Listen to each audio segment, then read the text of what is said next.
no podcast A Luz da Palavra, onde iremos conversar sobre casamento. O casamento é algo que o mundo tem distorcido. Estive atendendo uma pessoa que ela disse para mim assim, e ela é cristã, ela disse para mim assim que Deus é machista. Que o marido deve amar a esposa como Cristo amou a igreja e a si mesmo se entregou por ela. Que machismo há isso? A Bíblia fala da mulher sábia, mas a Bíblia também fala da mulher rixosa. É melhor morar no deserto do que morar junto com uma mulher rixosa, briguenta. Há um Ainda tabu. vista com um tabu.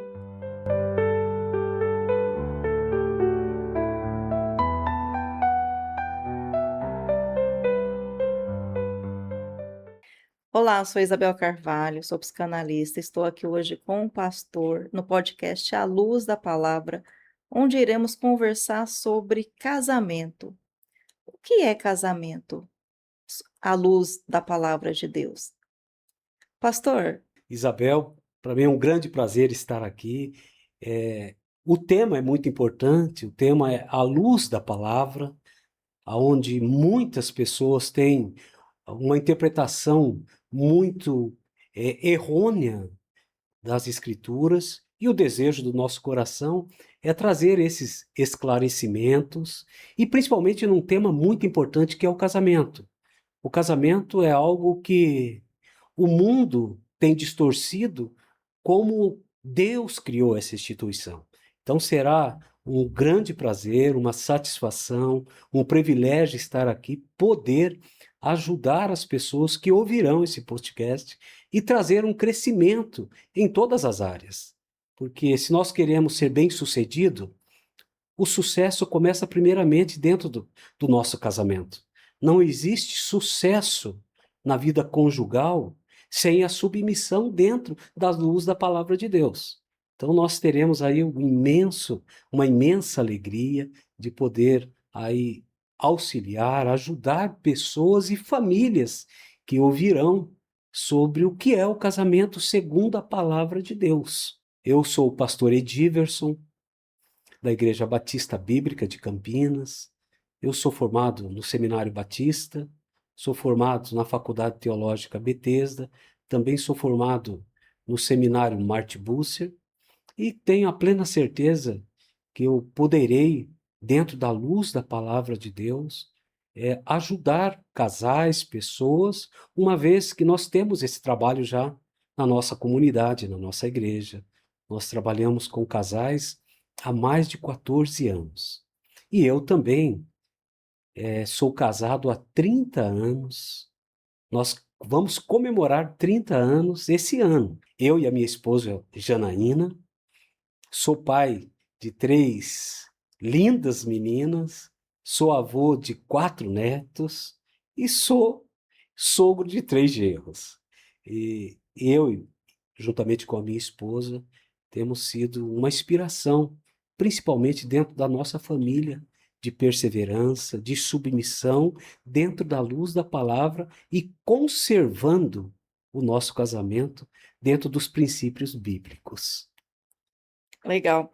Pastor, eu tenho uma preocupação, né, em atendimentos, principalmente no meio do cristão, em que as pessoas, eles casam e eles colocam a responsabilidade nas mãos de Deus, do casamento, principalmente no meio dos cristãos, que há uma confusão. Casou é como se o casamento fosse apenas uma certidão. E não entendendo quais são os seus deveres dentro do casamento. Fala para a gente um pouquinho esse esclarecimento, o que que é um casamento, qual o dever do homem e da mulher? Ótimo, Isabel. Uma excelente pergunta. Por quê? Primeiramente, o casamento, segundo a palavra de Deus, o casamento, o cristão, ele precisa entender, não somente o cristão, porque a instituição criada por Deus é uma instituição universal. Ela não abrange apenas a igreja. Ela não abrange apenas pessoas que se converteram, pessoas que são cristãs. Ela abrange um todo. É uma instituição criada para abençoar a vida da humanidade. É claro que o desenvolvimento conjugal, as pessoas erram porque não há uma conservação, não há uma manutenção dentro do relacionamento conjugal. Casamos, está tudo perfeito? Nem sempre é assim. Nós entendemos que o casamento, ele é constituído de renúncia, ele é constituído de mutualidade, ele é constituído com respeito, ele é constituído dentro da obediência da maneira que Deus deseja que o nosso casamento seja. Nós vamos ver lá em Gênesis capítulo 2, quando Deus forma a mulher e ele então coloca Adão num sono profundo e ele tira a mulher da onde? Da costela. Da costela de Adão. E ele entrega aquela mulher perfeita, linda para Adão. E no grego, quando Adão ele vê Eva, ele faz assim: essa é ossos dos meus ossos. E a palavra de Deus diz assim: e vocês se tornarão uma só carne. Nós vamos ver em Efésios capítulo 5 que Paulo ele vai desenvolver também os mesmos princípios que está no princípio. Em Gênesis capítulo 2, nós vamos ver isso em Romanos capítulo 7, nós vamos ver isso em 1 Coríntios, nós vamos ver isso também em Efésios capítulo 5, em toda a Escritura, em 1 Pedro capítulo 3, tudo isso nós veremos, os princípios de um casamento de sucesso. E o fato é que nós temos que ter, vamos dizer, um entendimento de como Deus deseja que o nosso casamento seja. Eu me casei, mas eu preciso entender que a Escritura nos dá a direção. A Escritura nos dá o norte de como eu devo conduzir o meu casamento. E o erro que muitas pessoas cometem é porque deixam de olhar para dentro dos ensinos bíblicos, apoiando e ajudando o nosso casamento em todo o crescimento e áreas que são áreas tão difíceis dentro do relacionamento, mas quando o meu olhar está para a Escritura, eu tenho sucesso dentro do casamento. As pessoas perguntam como você conseguiu chegar a 30, a 45.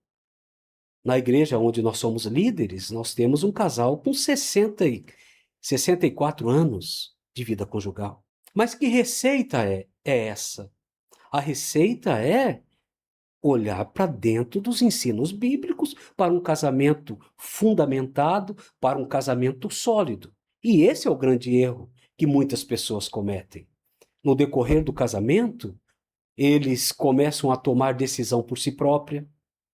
As escrituras deixam de ser a base central do casamento e aonde os erros começam a acontecer, Isabel.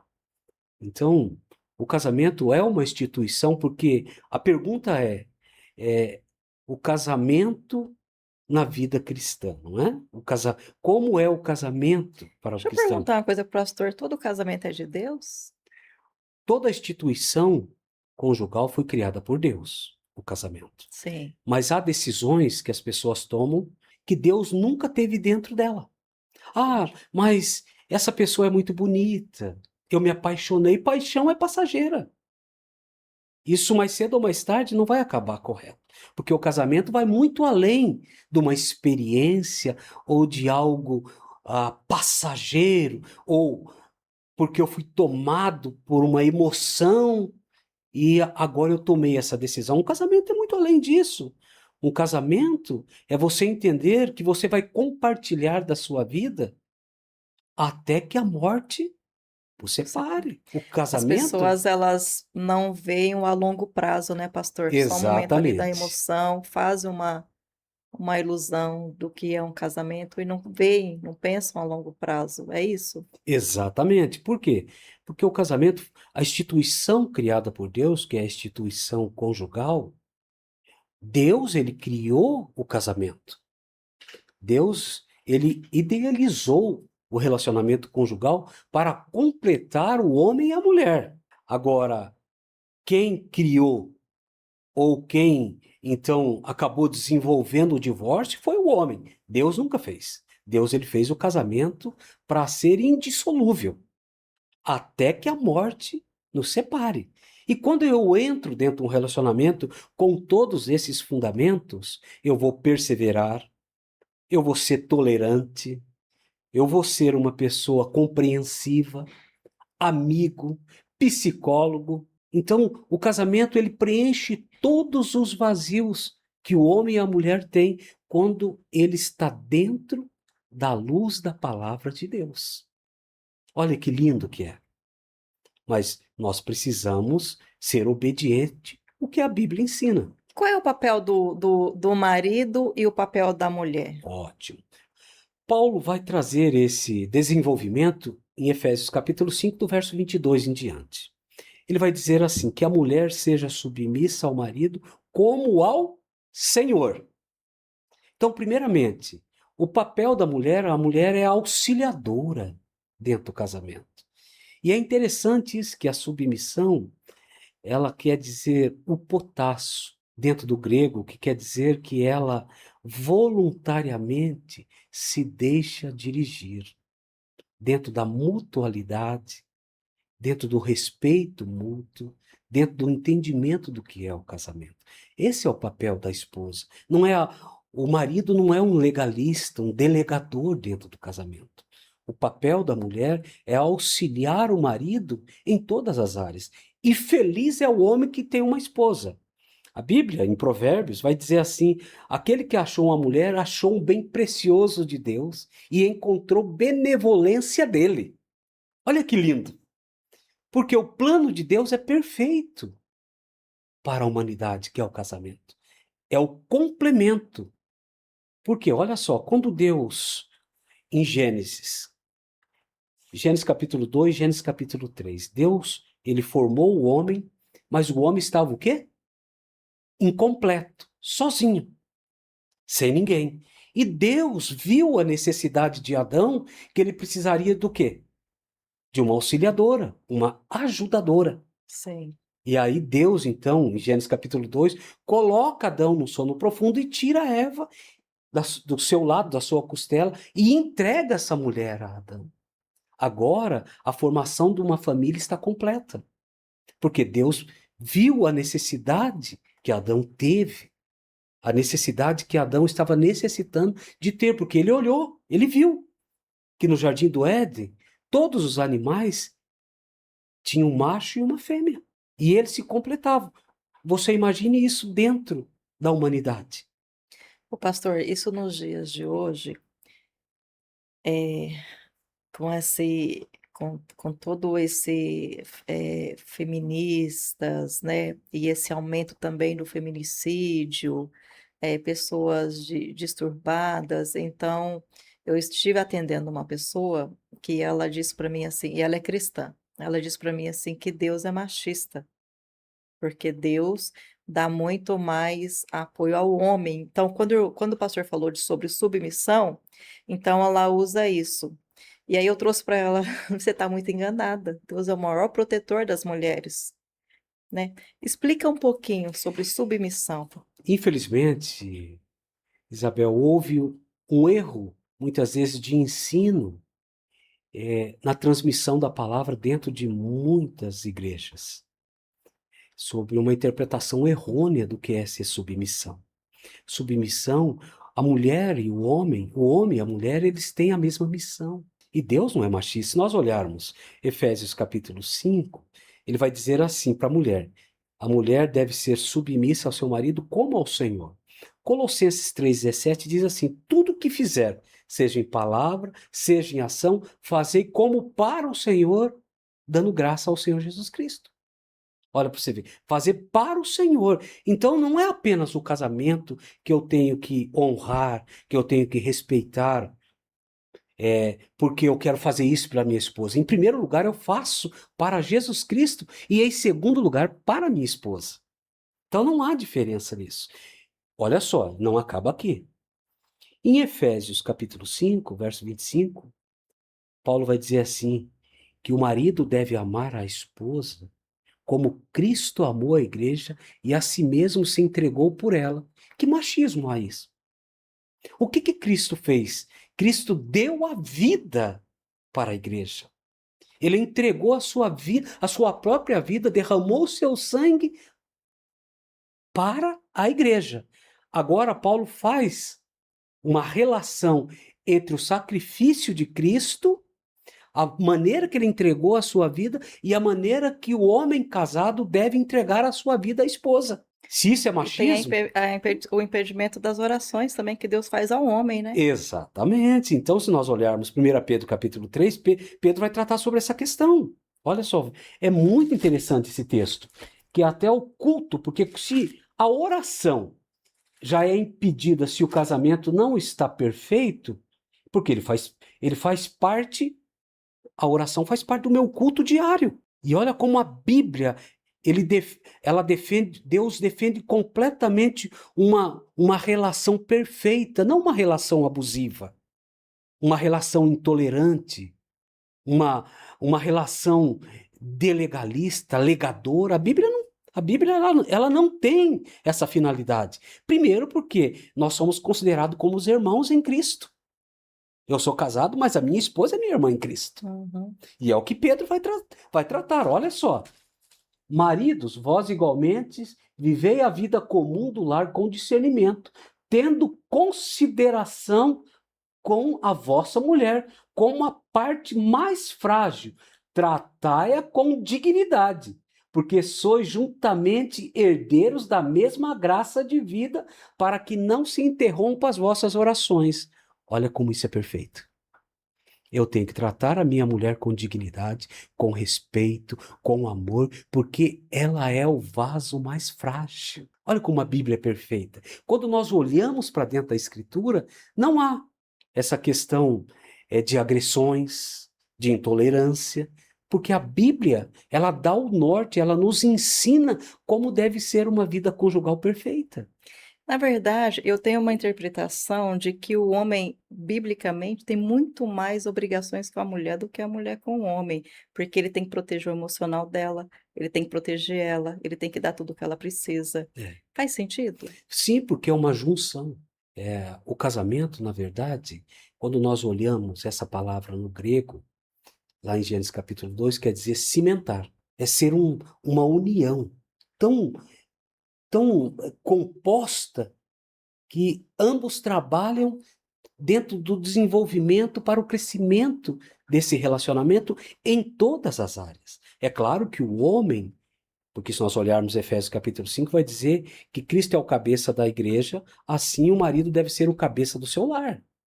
Ele tem as suas responsabilidades dentro das escrituras e dentro do seu lar. Sim.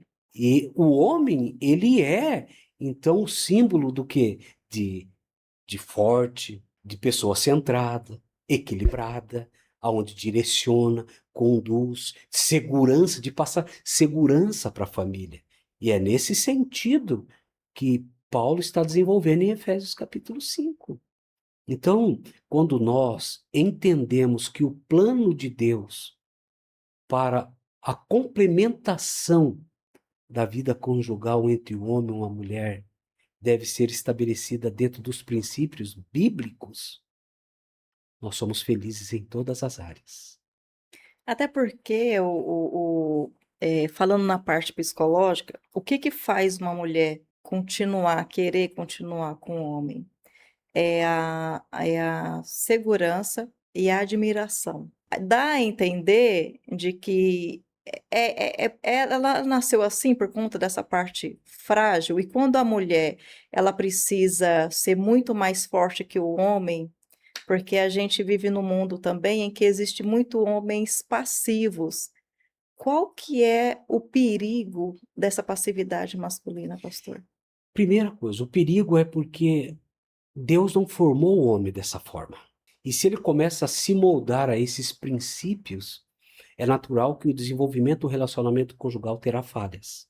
Não somente entre eles, mas na criação até dos filhos. E aí torna-se muito delicado essa área. Por quê? Porque o homem, dentro das escrituras, ele é o cabeça. E quando toda a família perde esse centro, as realizações conjugais deixam de existir. Porque alguém mudou o papel dentro desse relacionamento e não foi Deus. Fomos nós. Legal. E aí as dificuldades vão se desenvolver. Por quê? Porque alguém vai ter que sobressair. E esse papel Deus deixou para o homem. Não que a mulher não tenha o seu papel tão significativo dentro do casamento. Ela tem.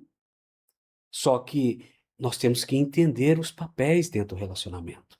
Se nós olharmos Provérbios capítulo 31, nós vamos ver aquela mulher sábia. Aquela mulher, ela compra, aquela mulher, ela vende, aquela mulher, ela cuida do andamento da casa, aquela mulher é uma mulher prudente, uma mulher sábia. E mesmo assim sendo casada.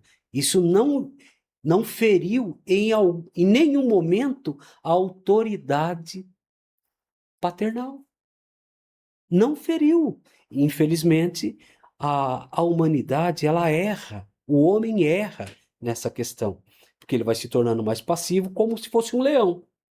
Deixa a leoa caçar e ele só quer ficar debaixo de uma árvore, tranquila, numa rede, e a mulher se descabelando para lá e para cá. E desestabiliza, porque a mulher não foi para isso. A mulher tem que ser forte porque tem do lado um homem fraco, né? Exatamente. E o pastor falou em relação aos filhos também.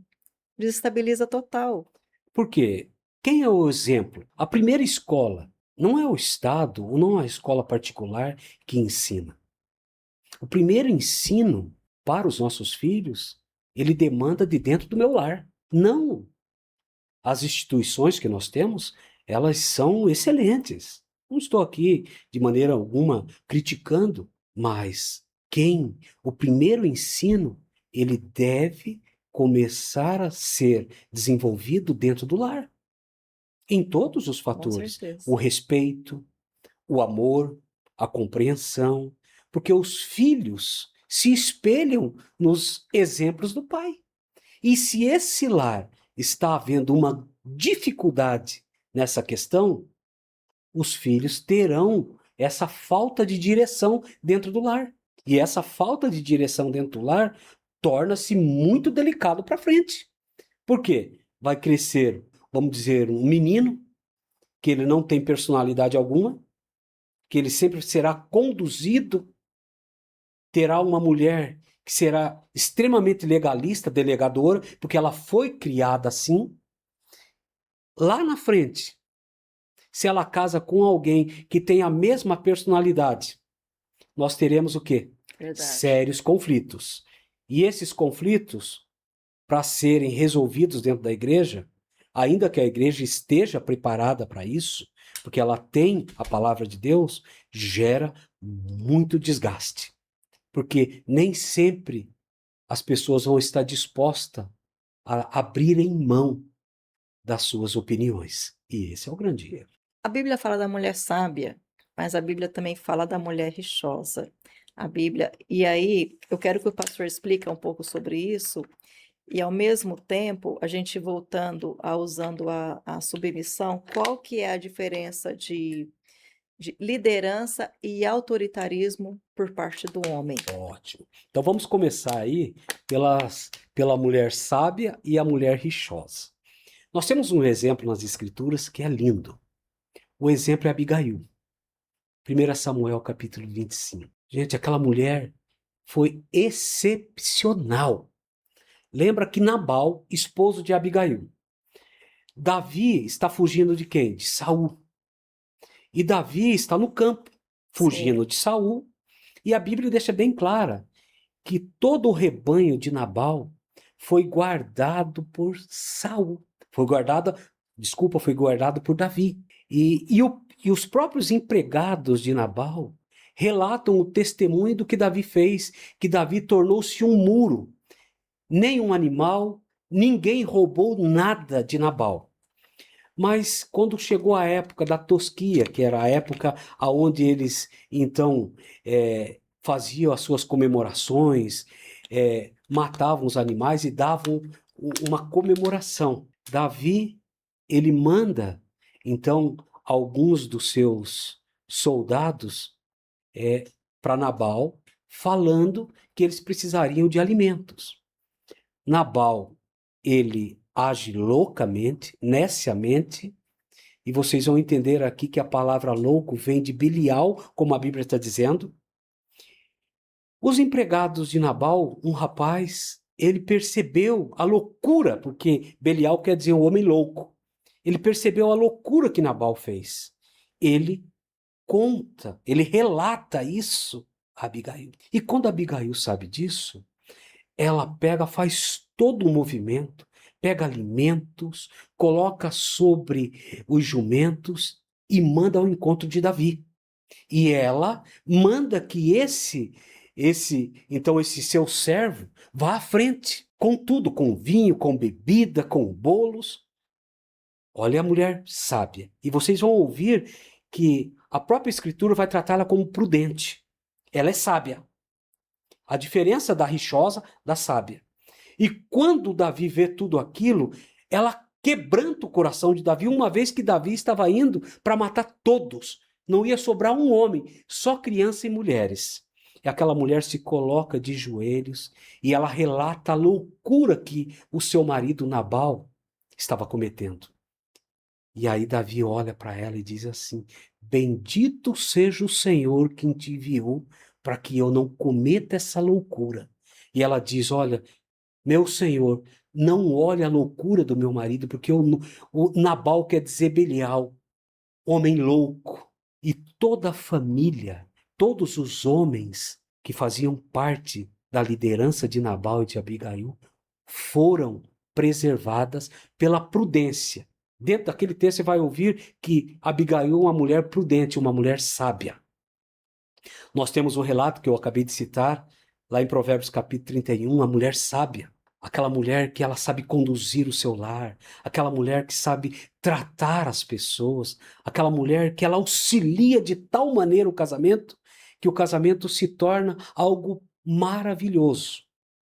Mas se nós olharmos, essa é a mulher sábia, a mulher prudente, Abigail, e depois Davi casa com ela. Uhum. Nabal morre, o próprio Deus é que disciplina Nabal, e Davi agora, então se casa com ela, porque ele percebeu vamos dizer, a preciosidade de ter uma mulher como Abigail, uma mulher sábia, uma mulher prudente. Mas a mulher rixosa, se nós olharmos Provérbios capítulo 21, vai dizer que a mulher rixosa é melhor morar no deserto do que morar junto com uma mulher rixosa, briguenta, aquela mulher iracunda. E é um fato, ninguém suporta uma mulher briguenta, uma mulher murmuradora, uma mulher que só reclama, uma mulher insatisfeita com tudo. E eu também não posso, de maneira alguma, Isabel, dizer que isso só acontece com o sexo feminino. Há homens também que têm as mesmas Legal, legal. características. E a minha intenção aqui não é apenas Uhum. taxar ou carimbar a mulher, uma vez que a Escritura está dizendo que é melhor morar no deserto, num lugar árido, do que ao lado de uma mulher rixosa.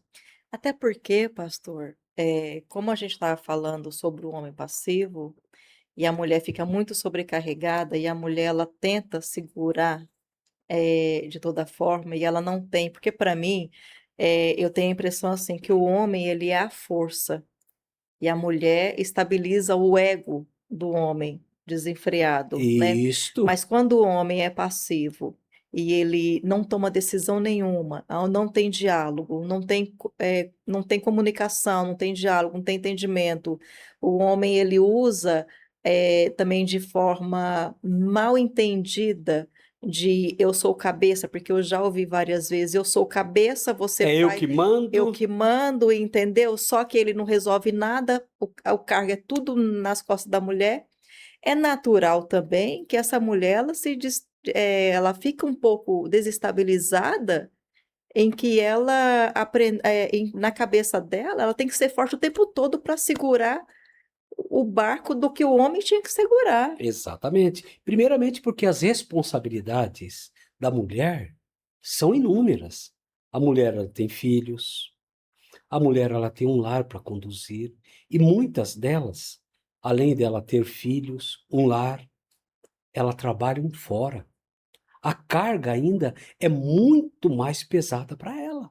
Então, e Nesse aí nós acabamos sobrecarregando ela com decisões, com, vamos dizer, com toda a demanda do lar, que deveria haver um compartilhamento e o homem assumindo o seu papel.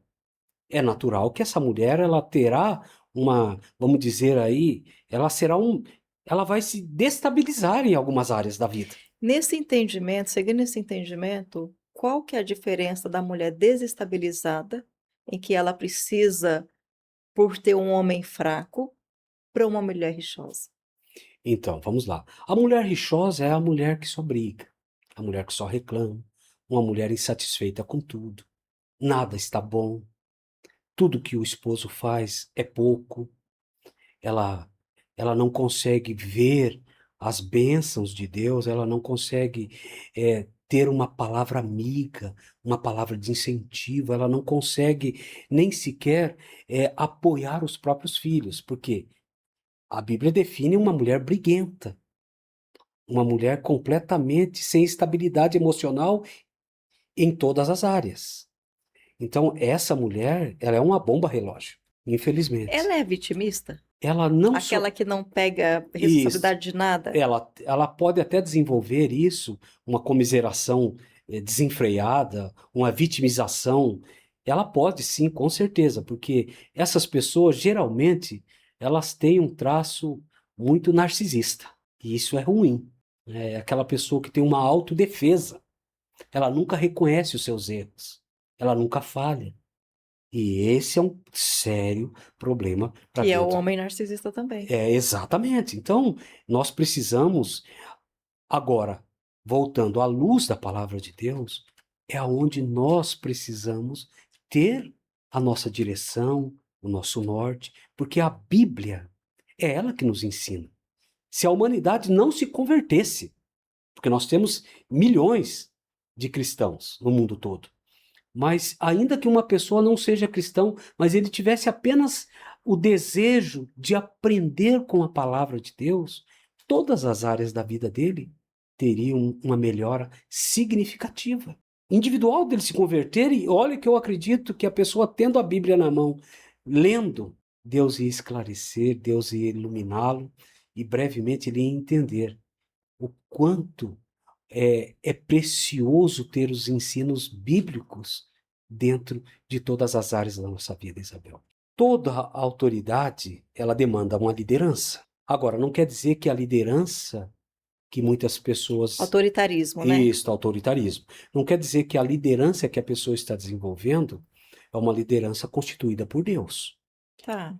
E Explica. nós vamos lá. Porque há tantas pessoas que acabam formalizando na sua mente que ser um líder é ter status. Eu quero ser visto. Eu quero me aparecer.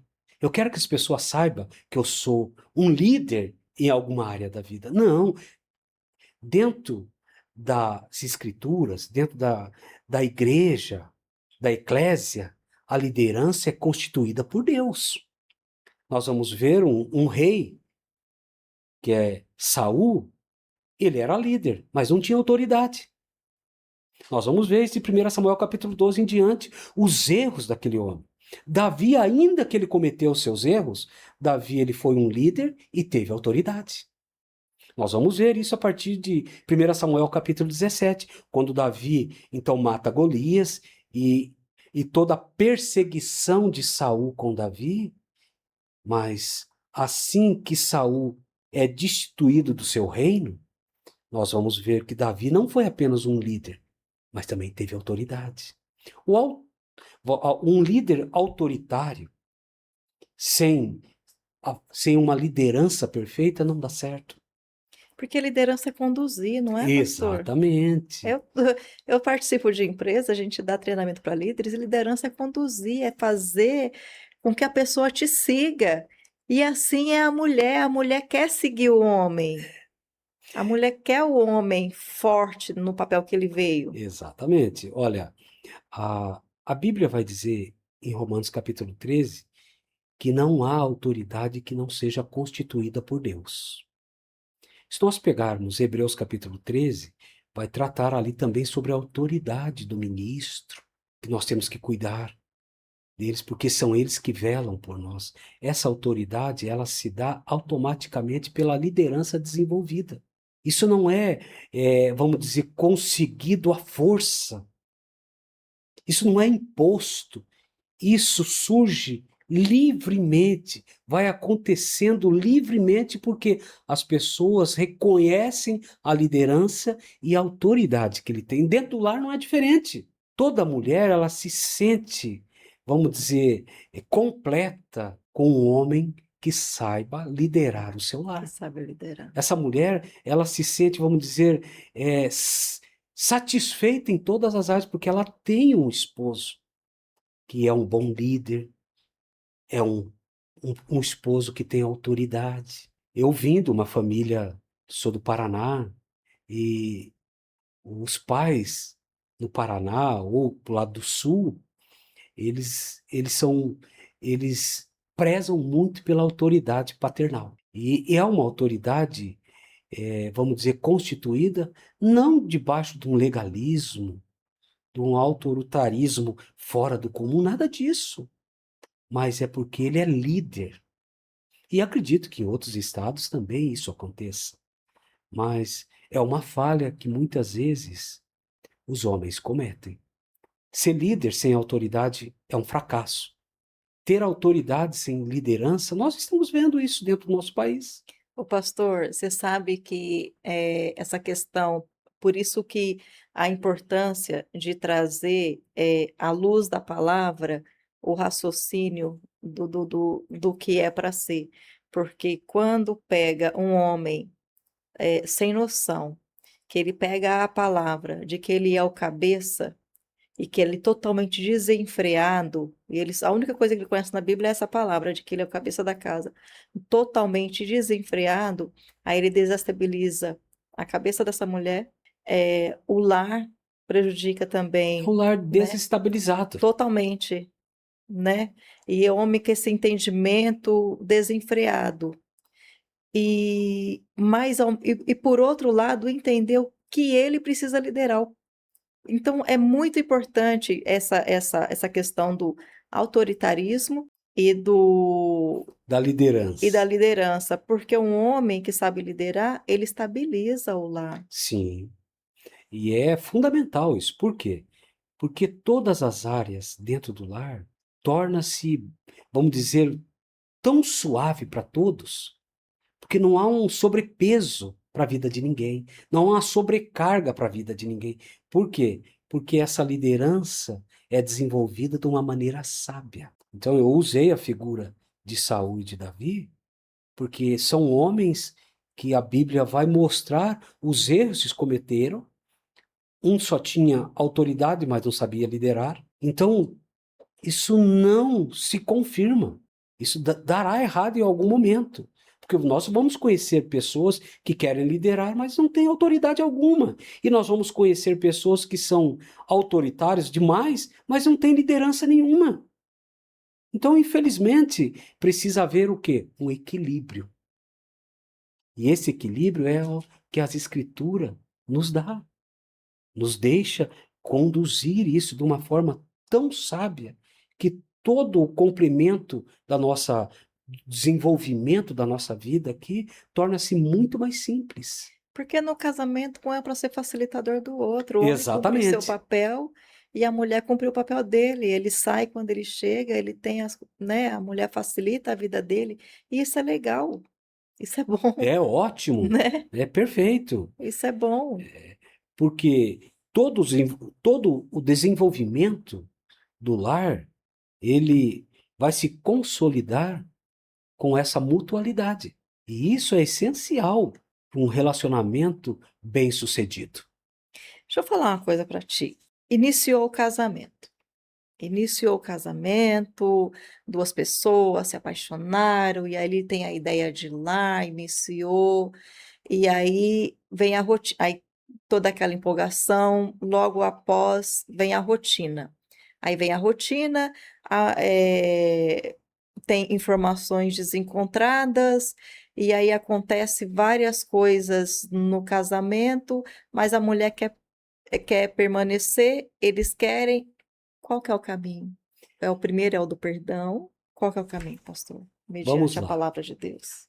Rotina, todos nós temos rotina na vida. Isso é um fato. Sim, Nós temos rotina e a rotina ela não é ruim, sim. porque você vai ter que ter uma rotina na sua vida em todo o desenvolvimento da nossa vida aqui na Terra. A questão é quando a rotina começa a prejudicar o nosso casamento. O que eu tenho que começar a observar dentro do meu relacionamento conjugal? Quais são as áreas que eu tenho falhado? Quais as áreas do meu casamento que eu tenho cometido erros? Eu Legal. deixei de sair com a minha esposa, não é porque eu me casei que agora eu não posso levar minha esposa para um São restaurante, eternos namorados, né? exatamente, um hotel fazenda, fazer uma viagem só os dois juntos, ter aquele tempo e tomar um sorvete, comer um cachorro quente na praça, sabe? Fazer uma caminhada junto. Eu vou trazer algo muito mais interno também com tudo isso. A comunicação. Por que que os casais não se comunicam, pastor? Olha, a comunicação, se vocês pegarem a última pesquisa que nós tivemos agora, é, olha, a comunicação ela está em terceiro lugar no ranking de divórcios. Nós temos um grande agravante hoje, não que o smartphone ele seja um erro na nossa vida. Ele é uma bênção, nos ajuda. A comunicação é muito mais, vamos dizer, próxima, nos aproximou. Só que, infelizmente, muitas pessoas não têm discernimento e sabedoria para lidar com isso. Nós temos grupo de 100, de 50, até de 1000 pessoas e não conseguimos nos comunicar e relacionar com a pessoa que está ao nosso lado. Essa é uma falha. Então, o que nós precisamos desenvolver para quebrar, sabe, esse ciclo insano dentro do casamento? Eu preciso começar a tomar algumas ações. De que maneira? Cinema. Você vai para a praça de alimentação, não fique na frente de uma televisão. Não fique com o celular. Agora repare como os casais estão vivendo. Vá no shopping e observe dentro da praça de alimentação.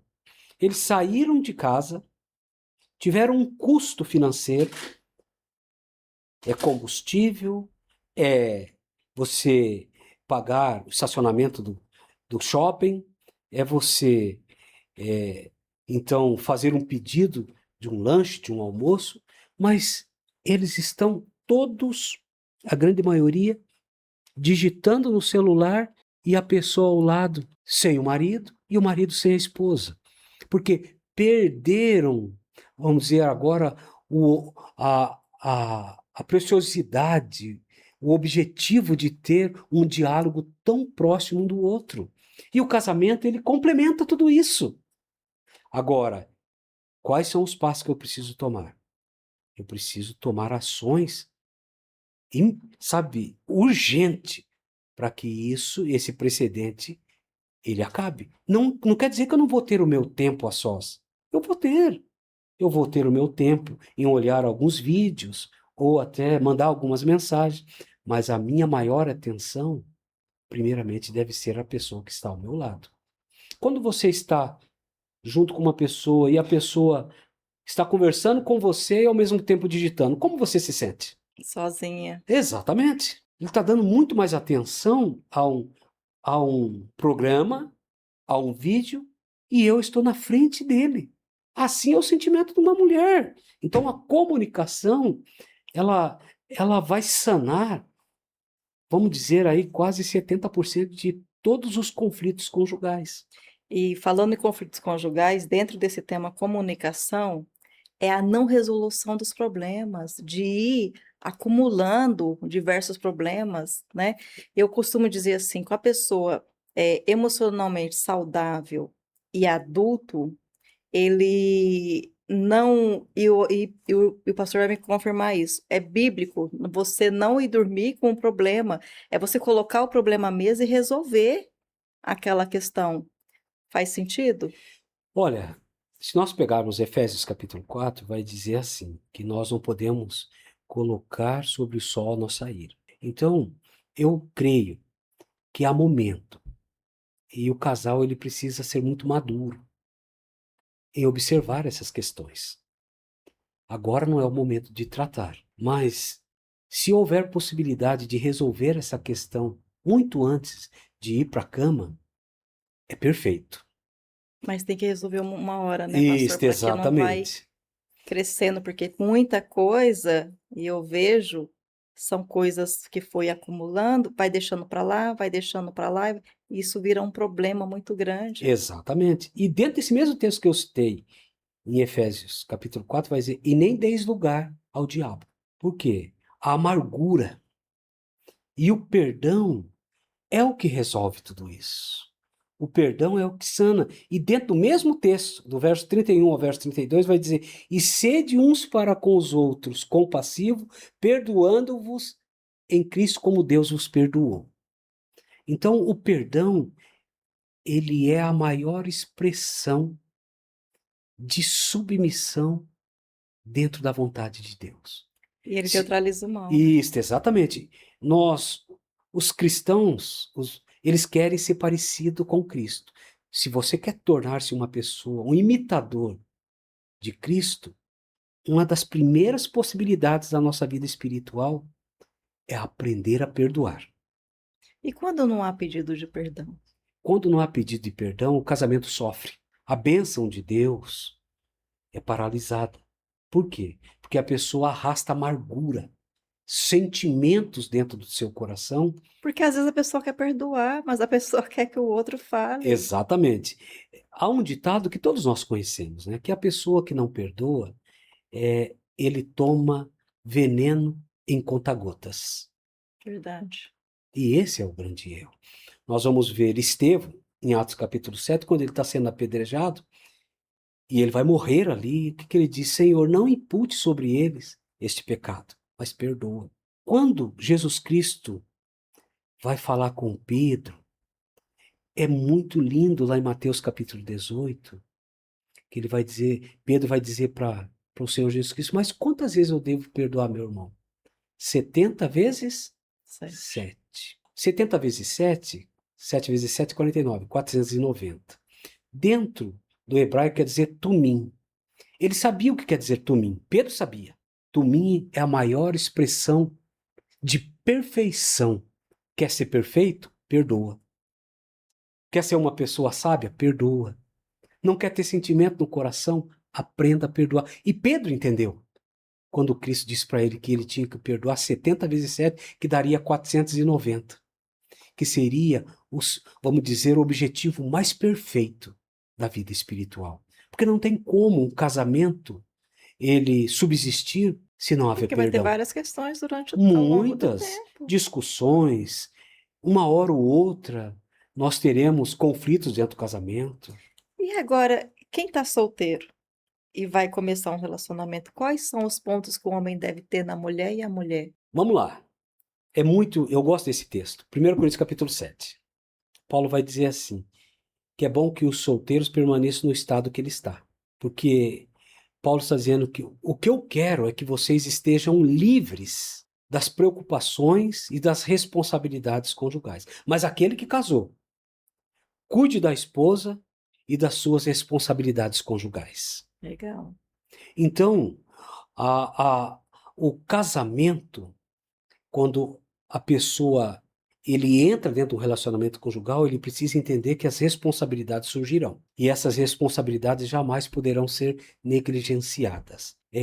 A igreja, num todo, ela auxilia os jovens que querem se casar. Na igreja onde eu sou o líder, nós temos vários programas para início de namoro, casamento. Então, até os livros que nós usamos muito é do pastor Jaime Kemp, que é muito bom. Aqui eu estou ajudando as pessoas a terem, vamos dizer, bons livros nessa questão. Antes de dizer sim, é um livro muito bom do pastor Jaime Kemp, que ele aborda todas essas questões.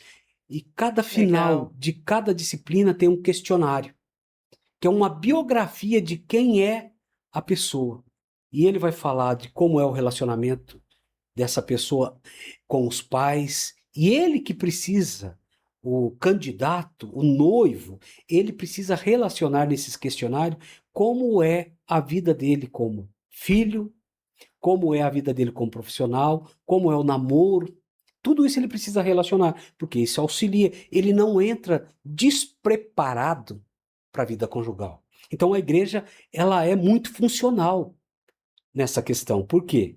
Dá certo porque nós estamos orientando dentro das escrituras. Mas isso também não quer dizer que todos os casamentos vão ser perfeitos dentro da igreja. Sim. E não quer dizer que dentro da igreja não haverá divórcio. Você sabe quando aparece alguma coisa para mim, eu falo para as pessoas assim, olha, coloca numa folha o que que é um relacionamento saudável para você.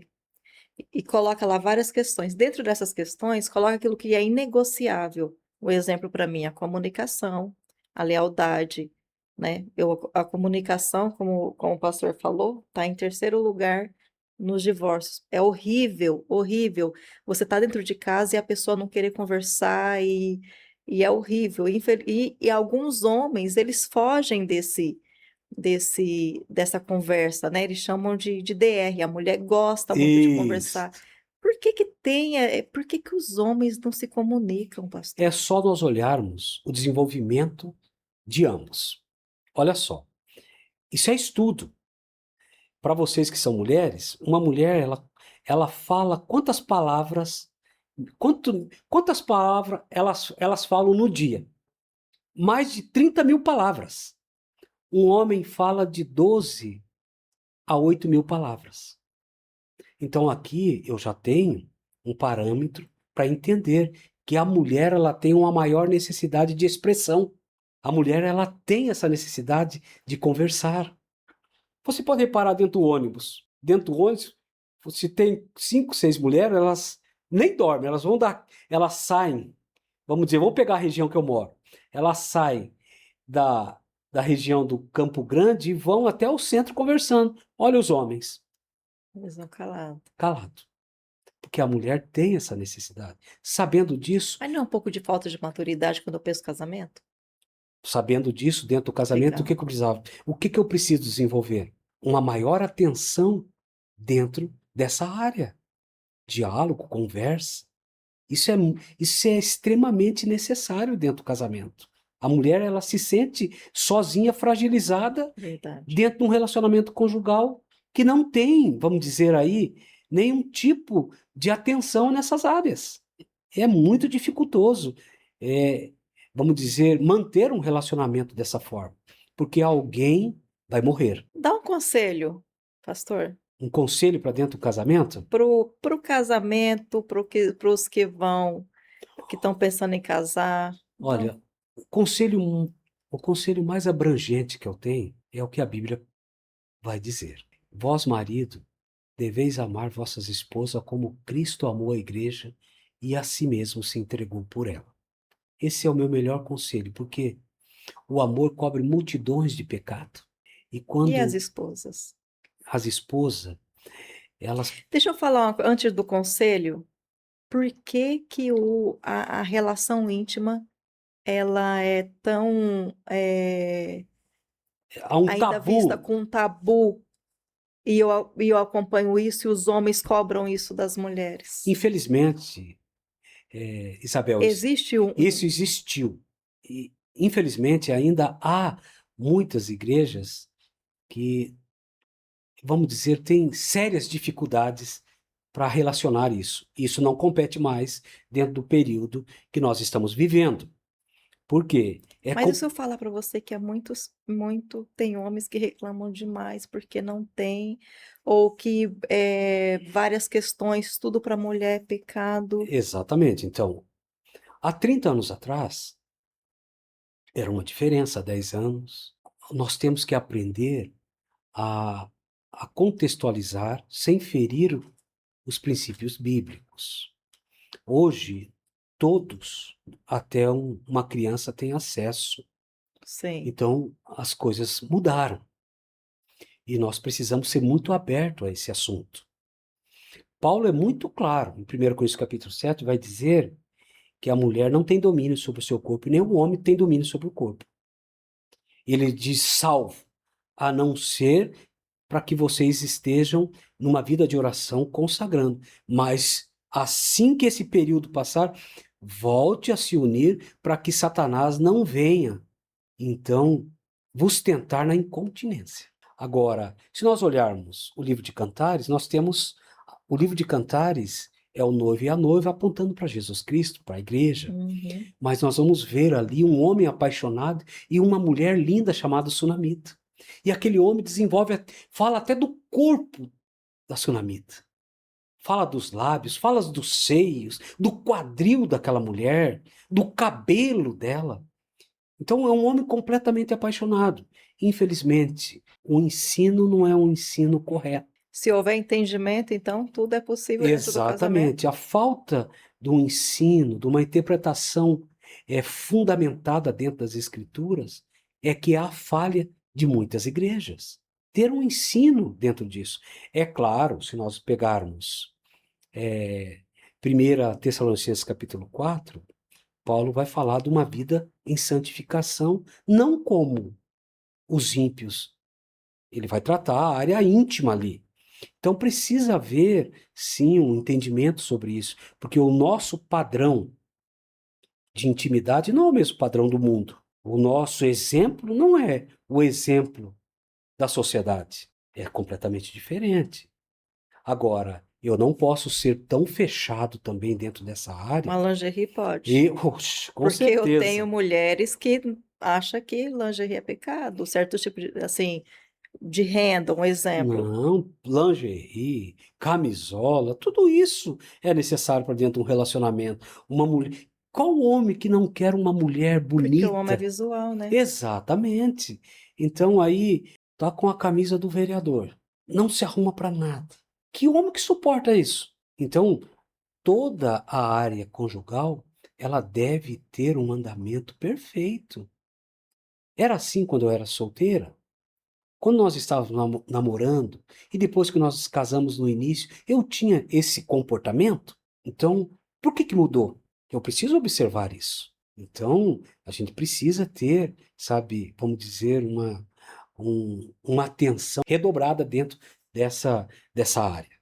E eu não posso ser tão fechado a tal ponto que nada pode, que tem que ser assim, nada, nunca muda. É natural que haverá, então, algumas questões conflitantes dentro do relacionamento conjugal. Mas eu volto a dizer que tudo deve ser feito dentro do padrão das Escrituras. Porque o nosso tema é a luz da palavra de Deus.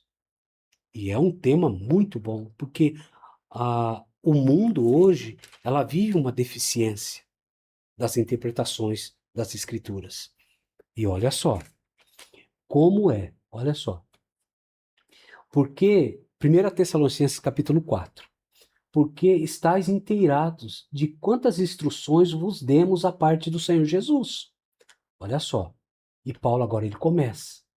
Que olha, ele diz, pois esta é a vontade de Deus, a vossa santificação, que vos abstenhais da prostituição, e que cada um de vós saiba possuir o próprio corpo em santificação e honra, não com desejo de lascívio, como os gentios que não conhecem a Deus. Pronto.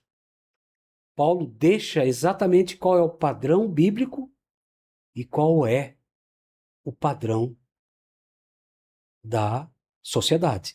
É esse padrão que eu não devo seguir. Pastor, deixa sua mensagem, convida o pessoal aí para estar acessando aí o seu canal, Ótimo. né? E esse assunto eu achei muito interessante, Nós temos outros assuntos que eu até gostaria que você relacionasse que nós não conseguimos desenvolver aqui, Isabel. tá, que a gente que pode Isso, vir, que nós podemos voltar em né? algum momento ou outro, tratar sobre essas questões. Qual o verdadeiro significado tomar-se uma só carne? O que uma mulher sábia e rixosa? Qual a diferença entre liderança bíblica e autoridade?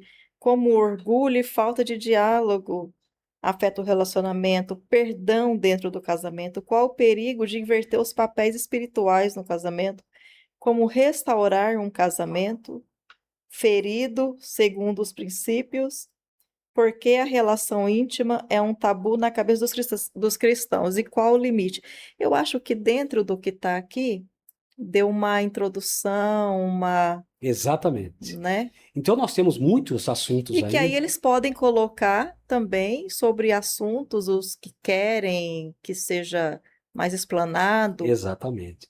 Então fica aí uma chamada para vocês, vocês que farão parte desse momento tão precioso, um momento tão importante que é falar sobre os ensinos bíblicos e as suas dúvidas, coloque nesse canal, nos ajude a divulgar vamos dizer, esse momento tão precioso que é para a sua vida de crescimento espiritual dentro da luz da palavra. Quais são as suas dúvidas? Relacione aqui e nós teremos a imensa alegria de poder apoiá-los, ajudá-los e principalmente dentro do papel família, que é um dos problemas que o mundo tem vivido. A família, a dissolução da família tem acontecido e todos nós estamos vendo. E se inscreva, ativa o sininho, nós teremos muitas opções, entendimentos, à luz da Convidados que palavra. nós teremos dentro desse programa nosso, do podcast. E Então, deixa aí assuntos que você gostaria aqui de ter o maior entendimento, segundo a luz da palavra de Deus. isso aí. Então, esperamos vê-los novamente dentro desse programa nosso. Que Deus abençoe a sua vida. Foi um grande prazer estar com vocês. Deus abençoe, pastor. Você sabe do que eu venho te dizendo, da grande admiração que eu tenho por você, pela sua dedicação, né? Quando eu vou ver você, você está sempre com a Bíblia na mão. E todas as questões que eu tenho dúvida, quando eu falo, você já fala capítulo, livro, versículo. Eu tenho uma admiração muito profunda e para mim é uma grande honra poder estar aqui com você, aqui falando sobre a palavra de Deus. E a gente transmite isso em amor, que é o que a gente mais ama na vida, que é o Ex- nosso Deus. Exatamente.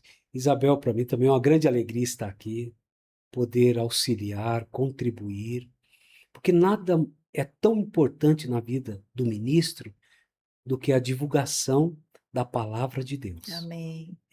Esse é o nosso maior objetivo, esse é o nosso maior alvo que nós temos aqui na Terra.